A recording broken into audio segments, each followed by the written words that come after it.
یہ مسلمان لڑکیاں غیروں کو شادی کر کے اپنے دین سے ہٹ گیا، غیر کو شادی کر کے، غیر مسلم لڑکے سے شادی کر کے اپنے دین سے ہٹ گیا، پلٹ گیا اور ان کے مذہب کے مطابق جا کر شادی کر لیا۔ ایسی عورتوں کا ٹھکانہ کیا ہے میرے بھائیوں؟ اگر اسلامی عدالت ہے، جو شخص مرتد ہو جائے، اگر اسلامی عدالت ہے، اسلامی ملک ہے، تو اس کو اس دنیا میں قتل کر دیا جائے، اس دنیا میں ہی قتل کر دیا جائے، کیونکہ اللہ کے نبی کی حدیث ہے، من بدل دینہ فاقتلوہ، جس نے اپنا دین بدل لیا، جس نے اپنا مذہب بدل لیا، جس نے اسلام کو بدل دیا، اس کے لیے واجب بنتا ہے کہ اس کو قتل کر دیا جائے۔ اگر اسلامی ممالک، اسلامی عدالت ہے تو اس کو قتل کر دیا جائے، دنیا میں بھی اس کی سزا یہ ہے کہ اس کو قتل کر دیا جائے، اور آخرت میں تو اس کی سزا ہمیشہ ہمیشہ کے لیے جہنم ہے، ہمیشہ کے لیے آخرت میں اس کی سزا جہنم ہے۔ اب ہم سے غیر مسلم اعتراض کریں گے اسلام بڑا کٹر مذہب ہے، اسلام نے قتل کرنے کی بات کہی ہے، اسلام بڑا سخت دین ہے، اسلام نے جگہ جگہ پہ قتل کرنے کی دھمکیاں دی گئی ہے، سب کو آزادی ہے، سب اپنے مرضی کے مطابق جی سکتا ہے، لیکن اسلام نے قتل کرنے کی بات کہی ہے۔ میرے پیارے ساتھیوں، اسلام کے اندر ایک باؤنڈری ہے، اسلام کے اندر ایک سیما ہے، اسلام کے اندر ایک محدود لکیر ہے۔ جس طرح کھیل کے میدان میں اگر لکیر کو چھوڑ کے، لکیر پار کر کے اگر کوئی بال کو پکڑے، کیچ پکڑے، وہ چھکا مانا جائے گا، وہ آؤٹ نہیں ہوگا۔ اسی طرح میرے پیارے ساتھیوں، ہر چیز کی ایک لکیر ہے، ہر چیز کی ایک سیما ہے۔ اسلام تو یہ کہتا ہے کہ اگر اسلامی ممالک ہے اس میں اگر غیر مسلم رہتے تو آپ اس کو قتل نہیں کر سکتے۔ اسلام کے اندر تو یہ بھی ہے کہ جس طرح اگر آپ کسی جنگ کے میدان میں ہے، کسی جنگ کرنے کے لیے گئے ہیں، وہاں پر بھی سیما ہے، وہاں پر بھی باؤنڈری ہے، وہاں پر بھی ایک لیمٹ ہے کہ آپ کسی بچے کو قتل نہ کیجئے، آپ کسی بوڑھے کو قتل نہ کیجئے، آپ کسی عورت کو قتل نہ کیجئے۔ جو پھلدار درخت ہے اس کو نہ کاٹیے، نہ جلائیے میرے بھائیوں، اور جو جانور دودھ دینے والے جانور، اپنے ضرورت سے زائد جانوروں کو ذبح نہ کیجئے۔ دنیا میں کوئی ایسی جنگ دکھا دو جس کے اندر یہ نیم بتائے گئے ہو، جس کے اندر یہ قانون بتائے گئے ہو، جس جنگ کے اندر یہ قانون ہو، جس جنگ کے اندر یہ نیم ہو میرے پیارے ساتھیوں۔ اور ہاں، اگر کسی مذہب کے اندر یہ نیم ہے تو اسلام کے اندر ہے، اس لیے اسلام کو بدنام نہ کیا جائے کہ اسلام نے قتل کرنے کی بات کہی ہے۔ اسلام میں 3 ہی ایسے مقام ہیں جس میں قتل کرنے کی بات کہی گئی ہے۔ لا يحل دم امرئ مسلم الا من 3۔ اے لوگو، 3 شخص کے علاوہ کسی اور کو قتل کرنے کی اجازت نہیں ہے، مسلمان کا خون حلال نہیں ہے۔ لیکن ہاں، 3 ایسے مواقع ہیں، 3 قسم کے لوگ ایسے ہیں جن کو قتل کرنا جائز ہے۔ اگر کوئی شادی شدہ عورت ہے، شادی شدہ مرد ہے، الثیب الزانی، تو اس کو قتل کر دیا جائے۔ شادی شدہ ہے، اس کے باوجود بھی زنا کرتا ہے تو اس کو قتل کرنے کی اجازت ہے۔ اور اگر کوئی دین سے پلٹ جائے تو اس کو قتل کرنے کی اجازت ہے۔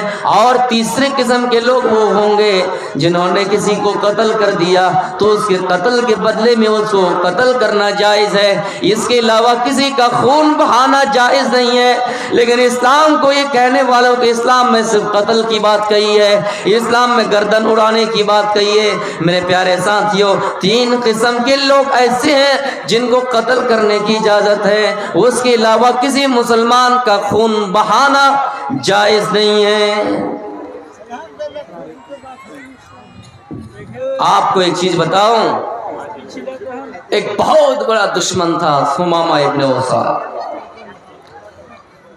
اور کئی ایک جگہ میں اس واقعے کو بیان کیا ہوں، یہاں بھی کر دیتا ہوں۔ اتنا بڑا دشمن، لوگ کہتے ہیں کہ اسلام بڑا سخت مذہب ہے، سخت دین ہے، اسلام میں قتل کرنے کی بات کہی گئی ہے۔ ثمامہ ابن اوسال بہت بڑا دشمن ہے، بہت بڑا دشمن ہے۔ اللہ کے رسول کو قتل کرنے کی تلاش میں رہا کرتے تھے، اللہ کے رسول کو قتل کرنے کی تلاش میں رہا کرتے تھے، صحابہ کرام کو گالی دیا کرتے تھے۔ یہ ایک دن ایسا ہوا ثمامہ ابن اوصال پکڑا گیا، اریسٹ کر لیا گیا، آپ کو خبر ہوئی، آپ نے فرمایا ثمامہ ابن اوصال کو مسجد نبوی کے ستون سے باندھ دو۔ مسجد نبوی کے ستون سے اس کو باندھ دیا گیا، اور آپ ثمامہ ابن اوصال کے پاس آئے اور کہا ثمامہ ابن اوصال ما عندک یا ثمامہ، اے ثمامہ کیا حال ہے؟ ثمامہ نے جواب دیا ان تقتل تقتل زاد من، ان تقتل تقتل زاد من، وَإِن تُنْعِمْ تُنْعِمْ عَلَى شَاكِرٍ۔ اے محمد اگر آپ مجھے قتل کرنا چاہیں تو قتل کر دیجئے، چھوڑنا چاہیں تو چھوڑ دیجئے، اگر قتل کریں گے تو آپ مجرم نہیں ہوں گے، اس لیے کہ آپ ایک واقعی ایسے انسان کو قتل کریں گے جو قتل کیے جانے کے لائق ہے۔ یعنی میں قتل کرنے کے ارادے سے آیا، قتل کرنے کی نیت سے آیا، اور اس کے بدلے میں قصاص بنتا ہے، اس کے بدلے میں مجھے بھی قتل کرنا واجب بنتا ہے، قتل کریں گے تو آپ مجرم نہیں ہوں گے، لیکن ہاں اگر چھوڑ دیں گے مجھے، میری بیوی ہے، میرے بچے، میری بیوی میرے بچے پر رحم کر کے اگر آپ مجھے چھوڑ دیں گے تو آپ کا بڑا احسان ہوگا، تو آپ کا بڑا احسان ہوگا۔ اے محمد سنا ہو کہ آپ بڑے رحم والے انسان ہیں، اگر آپ مجھے چھوڑ دیں گے تو آپ کا بڑا احسان ہوگا۔ آپ نے اس دن ثمامہ ابن اوصال کو چھوڑ دیا، کچھ نہیں کہا، چلا گیا۔ پھر اگلی صبح ثمامہ ابن اوصال کے پاس آئے، دوسرے دن ثمامہ ابن اوصال کے پاس آئے اور کہا ثمامہ بتاؤ تمہارے ساتھ کیا کیا جائے؟ ثمامہ کا جواب وہی ہے کہ چھوڑنا چاہیں تو چھوڑ دیجئے، قتل کرنا چاہیں تو قتل کر دیجئے، قتل کریں گے تو آپ مجرم نہیں ہوں گے، یہ خونی شخص کو قتل کریں گے اور چھوڑیں گے تو آپ کا بڑا احسان ہوگا۔ آپ نے اس دن بھی ثمامہ ابن اوصال کو چھوڑ دیا۔ تیسرے دن آئے کہ ثمامہ بتاؤ تمہارے ساتھ کیا کیا جائے؟ ثمامہ کا وہی جواب، اے محمد قتل کرنا چاہیں تو قتل کر دیجئے، چھوڑنا چاہیں تو چھوڑ دیجئے، میں یمامہ کا گورنر ہوں، اے محمد کچھ مال چاہیے، کچھ اگر مال چاہیے تو آپ کا یہ میں ایک لیٹر بھیجتا ہوں یمامہ، وہاں سے مال آ جائے گا، بہت مال آ جائے گا، یہ ایک لیٹر بھیجتا ہوں وہاں سے مال آ جائے گا، آپ کو کچھ مال چاہیے؟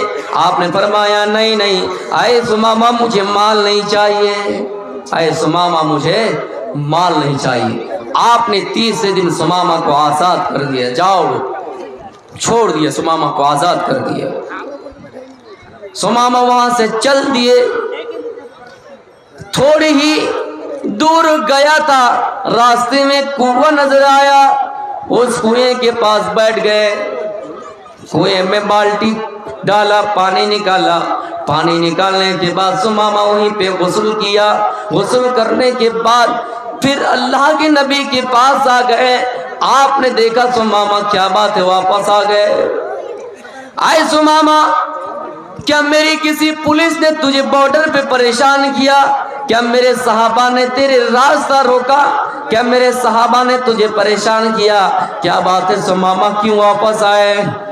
ثمامہ نے کہا اے محمد جب تک میں قید تھا تو آزاد تھا، آپ کو جو چاہ بولا، جتنی گالیاں دینا چاہا آپ کو گالیاں دی، لیکن آپ نے مجھے آزاد کر دیا، تو یہ آزادی حقیقت میں آزادی نہیں ہے، آپ نے مجھے اپنے دلوں کی دھڑکن بنا لیا ہے، آپ نے مجھے اخلاق کی رسی میں باندھ لیا ہے، آپ نے مجھے اپنے دلوں کا گرویدہ بنا لیا ہے، آپ نے مجھے اپنے دلوں میں بسا لیا ہے۔ اے محمد صلی اللہ علیہ وسلم اب میں اسلام لانا چاہتا ہوں۔ اسی جگہ پہ ثمامہ کلمہ پڑھتا ہے، اشہد ان لا الہ الا اللہ واشہد ان محمدا عبدہ ورسولہ۔